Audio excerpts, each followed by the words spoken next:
শক্তি প্ৰদৰ্শনৰ থলী হৈ পৰিল ডিব্ৰুগড়। এফালে গীত অসমৰে আনন্দ সৰ্বানন্দ,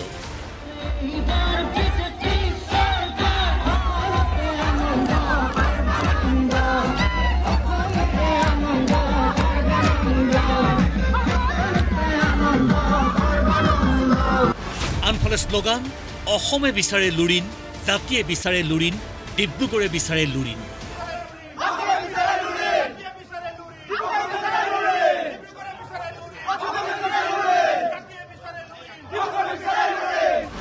জিকিবই জিকিবই আমাৰ ককাই জিকিবই।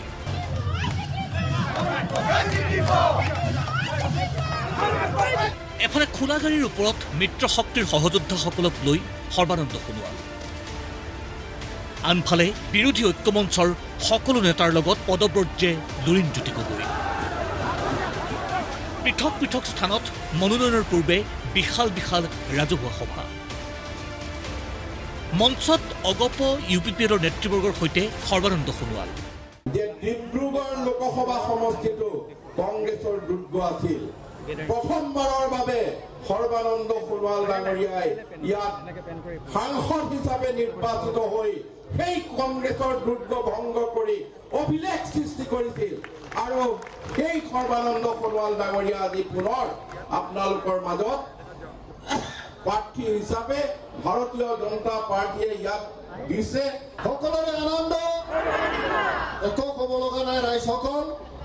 সৰ্বানন্দ ডাঙৰীয়া আমাৰ ভাৰতৰ এজন দক্ষ মন্ত্ৰী। আমাৰ এটাই উদ্দেশ্য আছে, ভাৰতৰ প্ৰধানমন্ত্ৰী নৰেন্দ্ৰ মোদী ডাঙৰীয়াক তৃতীয়বাৰৰ কাৰণে প্ৰধানমন্ত্ৰী বনাব লাগে। আমি তৃতীয়বাৰৰ কাৰণে নৰেন্দ্ৰ মোদী ডাঙৰীয়াক প্ৰধানমন্ত্ৰী পদত অধিষ্ঠ কৰিব লাগে। তাৰ বাবে সৰ্বানন্দ সোণোৱাল ডাঙৰীয়াক ডিব্ৰুগড় সংসদীয় সমষ্টিৰ পৰা বিপুল ভোটত নিৰ্বাচিত কৰিব লাগিব। পিছ পৰি ৰোৱা নাই বিৰোধীও। আছে সাংসদ অজিত কুমাৰ ভূঞা, CPI-CPIMৰ নেতৃবৰ্গ। লুৰিণজ্যোতিৰ কাষত দেখা পোৱা গ'ল যোৱা বিধানসভা নিৰ্বাচনত দুলীয়াজান বিধানসভা সমষ্টিৰ কংগ্ৰেছ প্ৰাৰ্থী তথা তেতিয়াৰ লুৰিণজ্যোতিৰ প্ৰতিদ্বন্দ্বী ধ্ৰুৱ গগৈসহ অন্যান্য কংগ্ৰেছ নেতৃত্বক। সকলোৰে অংগীকাৰ, কোন পৰিভ্ৰমী চৰাই সৰ্বানন্দ সোণোৱাল এই বহুত ভয়াতুৰ মানুহ, বহুত পলায়নবাদী মানুহ। গতিকে আমি বিশেষকৈ চাবুৱাৰ পৰা মই সকলোতকৈ বেছি ভোট দিম, সকলোতকৈ বেছি ভোট দিম চাবুৱাৰ পৰা। ৰাজু দাই কৈছে সকলোতকৈ বেছি ভোট দিম, কিন্তু মই আপোনালোকৰ আগত সকলোৰে আগত কথা দিছো, দুলীয়াজানৰ পৰা 10টা বিধানসভাৰ ভিতৰত সকলোতকৈ বেছিকৈ ভোট প্ৰদান কৰিম। জয় অসম। দাণ্ডা দেখুৱাই ই দিক লগাই হাজাৰ হাজাৰ কোটি টকা সংগ্ৰহ কৰি চৰকাৰবোৰ ভাঙিলে, জনপ্ৰতিনিধিবিলাকক কিনিলে, আৰু সেই পইচা আজি ডিব্ৰুগড়তো তাত বিলাবলৈ তেওঁলোকে লৈ আহিছে বা লৈ আহিব।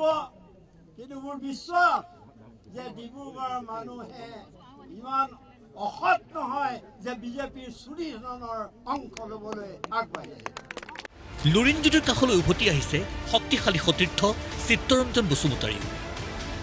অজাপৰ সাধাৰণ সম্পাদক জগদীশ ভূঞাৰো তীব্ৰ বাক্যবান। তেখেত 5 বছৰ মুখ্যমন্ত্ৰী হৈ থাকিল, 4 বছৰ কেন্দ্ৰীয় মন্ত্ৰী হৈ থাকিল, বাট-পথ নিৰ্মাণ নহ'ল। নামৰূপৰ সাৰ কাৰখানা মৃতপ্ৰায় অৱস্থা থাকিল, সাৰ কাৰখানা পুনৰুজ্জীৱিত কৰাৰ ব্যৱস্থা গ্ৰহণ নকৰিলে। আমাৰ সামগ্ৰিকভাৱে সমগ্ৰ অসমৰ ৰাইজক সৰ্বানন্দ সোণোৱাল ডাঙৰীয়াই তেখেতে কেৱল প্ৰতাৰণাই কৰি আছে। সৰ্বদাক জাতিয়ে বহুত দিলে আৰু সৰ্বদাৰ হৈ গ'ল। এতিয়া সৰ্বদা এনে ৰাজ্যসভাত থাকিবই। গতিকে আৰু তেওঁ আৰু আশা কৰিব নালাগে। ৰাইজে লুৰিণজ্যোতি গগৈ ডাঙৰীয়াৰ লগত আছে আৰু তেওঁ জাতিটোক একো দিব পৰা নাই। সেইকাৰণে জাতিয়ে গোটেই লুৰিণজ্যোতি গগৈ ডাঙৰীয়াক দায়িত্ব দিছে। কিয় জনতাই প্ৰত্যাখ্যান কৰিব লাগে সৰ্বানন্দ সোণোৱালক? কিয় আদৰিব লাগে লুৰিণজ্যোতিক? কিছু পলমকৈ লুৰিণজ্যোতিৰ মনোনয়ন পৰ্বত উপস্থিত হোৱা অখিল গগৈৰ কাৰণ ব্যাখ্যা। যি সৰ্বানন্দ সোণোৱালে অসমীয়া জাতিৰ বিপদৰ সময়ত সদায় অসমীয়া জাতিক লগ এৰি দিয়ে, সদায় দিল্লীৰ লগত থাকে, সদায় নাগপুৰৰ লগত থাকে, আৰু সদায় অসমীয়া জাতিৰ বিপক্ষত অৱস্থান গ্ৰহণ কৰে। সেই সৰ্বানন্দ সোণোৱালক যদি ভোটদান কৰে, তেতিয়াহ'লে মই ভাবোঁ যে সেইটো কেতিয়াও কোনোপধ্যে অসমীয়া জাতিৰ পক্ষত ভোটদান কৰা নহ'ব, সেইটো নাগপুৰৰ পক্ষত, দিল্লীৰ পক্ষত ভোটদান কৰা হ'ব। গৌৰৱ গগৈ আৰু লুৰিণজ্যোতি গগৈ, দুইজন গগৈ যদি সঁচাকৈ ভাৰতৰ সংসদত থাকে, তেতিয়াহ'লে দুটা জাতীয় কণ্ঠ, দুটা দিল্লীত অসমৰ কণ্ঠৰূপে এই দুটা কণ্ঠই গোটেই ভাৰতবৰ্ষৰ নাম উজ্বলাব পাৰিব, অসমৰ নাম উজ্বলাব পাৰিব। আৰু সেইকাৰণে মই সকলোকে আহ্বান জনাইছোঁ, আহক আমি সকলোৱে অসমৰ জাতীয় স্বাৰ্থত সদায় মাত মাতি থকা লুৰিণজ্যোতি গগৈক ভোট দিওঁ। বিপৰীতে সুসজ্জিত শাসক পক্ষ, খোদ মুখ্যমন্ত্ৰীৰ অংশগ্ৰহণ, মন্ত্ৰী সাংসদ বিধায়কৰ গিজগিজনি, সকলো কাষৰীয়া কৰি মনোনয়নৰ দিনটোতে ডিব্ৰুগড়ৰ ফলাফল ঘোষণা মুখ্যমন্ত্ৰীৰ।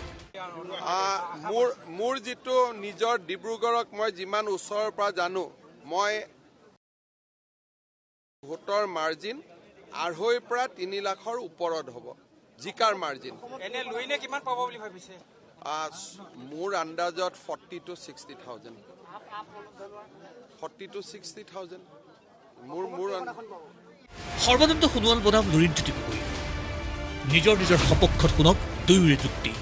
সামাজিক ন্যায় প্ৰদান কৰিলে সকলো শ্ৰেণীৰ মানুহৰ বাবে, আটাইতকৈ দৰিদ্ৰ সকলোকো আজি সন্মান সহকাৰে জীয়াই থকাৰ অধিকাৰ প্ৰদান কৰিলে, সামাজিক ন্যায় দিলে, অৰ্থনৈতিক উন্নয়নৰ সুযোগ প্ৰদান কৰিলে।